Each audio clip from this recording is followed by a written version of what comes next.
Anantapuram central university ఘటనపై CM కార్యాలయానికి నివేదిక పంపిస్తామని కలెక్టర్ వినోద్ కుమార్ చెప్పారు. విద్యార్థులు, సిబ్బంది, పోలీస్, రెవెన్యూ అధికారులతో కమిటీ ఏర్పాటు చేయబోతున్నట్లుగా తెలిపారు. విద్యార్థులకు ఏ సమస్యలున్నా ఈ కమిటీలో చర్చించవచ్చని అన్నారు. సెంట్రల్ యూనివర్సిటీలో లేడీస్ హాస్టల్ బాత్రూమ్ ఘటనపై విచారణ నిర్వహించారు. జిల్లా కలెక్టర్ వినోద్, ఎస్పీ జగదీష్ విద్యార్థుల సమస్యలపై చర్చించారు. ప్రధానంగా బాత్రూంలోకి బయటి వ్యక్తులు తొంగి చూసినట్లు స్టూడెంట్స్ ఆరోపించారు. సీసీ కెమెరాలు ఉన్నా పనిచేయకపోవడం వల్లే ఇలా జరుగుతోందని ఆందోళన వ్యక్తం చేశారు. ఆహారం, మౌలిక వసతులు, జనరేటర్, కరెంటు సమస్యలు కూడా ఉన్నాయంటూ ఫిర్యాదు చేశారు. ముఖ్యంగా బయటి వ్యక్తులు వర్సిటీలోకి రాకుండా చర్యలు తీసుకోవాలని డిమాండ్ చేశారు విద్యార్థులు.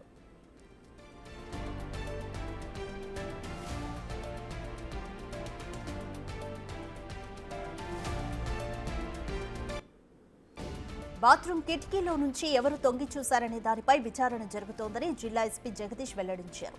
మహిళా పోలీసులతో లేడీస్ హాస్టల్ పరిసరాలను తనిఖీ చేసినట్లుగా చెప్పారు.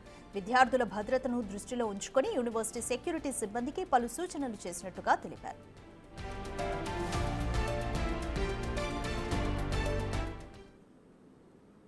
జంతలూరు గ్రామంలో ఉన్నటువంటి సెంట్రల్ యూనివర్సిటీ ఆఫ్ ఆంధ్రప్రదేశ్లో కొన్ని విద్యార్థినులు కొన్ని ఫెసిలిటీస్ బాగా లేకపోవడం వలన మరియు సెక్యూరిటీ ఇష్యూస్ ఉన్నాయని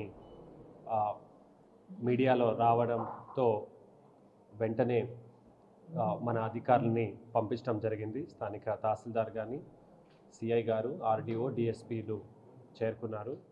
మేము రాయదుర్గంలో పీజీఆర్ఎస్ కార్యక్రమం అక్కడ పెట్టుకున్నాం కాబట్టి అది సంపూర్ణం చేసి నేను ఎస్పీ గారు ఇక్కడ వచ్చి చూస్తే కొన్ని ఇష్యూస్ స్టూడెంట్స్ చెప్పుకోవాలని అనుకున్నారు. సో నేను, ఎస్పీ గారు, అధికారులు మరియు జెంట్స్ అండ్ లేడీస్ హాస్టల్ ఉన్నటువంటి స్టూడెంట్స్ అందరితో కూడా మాట్లాడుకోవడం జరిగింది. ఇందులో లార్జ్లీ ఇష్యూస్ ఏంటంటే 2 రకాలు ఉన్నాయి. ఒకటి, ఇది కొత్త యూనివర్సిటీగా ఏర్పాటు అవుతుంది, అండర్ కన్స్ట్రక్షన్లో ఉంది.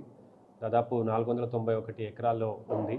వివిధ దశలో వర్కులు జరుగుతూ ఉంటే అక్కడ సేఫ్టీ అండ్ సెక్యూరిటీ గర్ల్స్ హాస్టల్లో అనేది అది యూనివర్సిటీ వాళ్ళు చేయాల్సినటువంటి అయినా సరే security and safety of A student అనేది మాకు చాలా ఇంపార్టెంట్. అందులో గర్ల్స్, లేడీస్ అంటే ఇంకా మనం ఇంపార్టెంట్గా చూస్తాం కాబట్టి అది ఇమ్మీడియట్గా మనం టేకప్ చేస్తాము. మిగతావన్నిటువంటివి కొన్ని ఫెసిలిటీస్ గురించి అంటే అకాడమిక్ ఫెసిలిటీ కావచ్చు, ఫ్యాకల్టీ కావచ్చు, అవన్నీ.